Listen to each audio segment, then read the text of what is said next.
ಆತ್ಮಸಂಗಾತ ಒಳಗಿನ ಬೆಳಕಿನೊಂದಿಗೆ ನಡೆದ ಮೌನಯಾನ.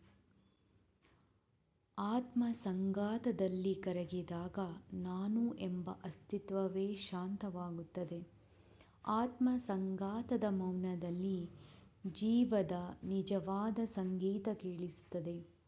ಆತ್ಮಸಂಗಾತವೇ ಜೀವನದ ಪಾರವನ್ನೂ ದಾಟಿಸುವ ದೀಪ. ಮನಸ್ಸನ್ನು ನಿಶ್ಚಲವಾದ ಕ್ಷಣದಲ್ಲಿ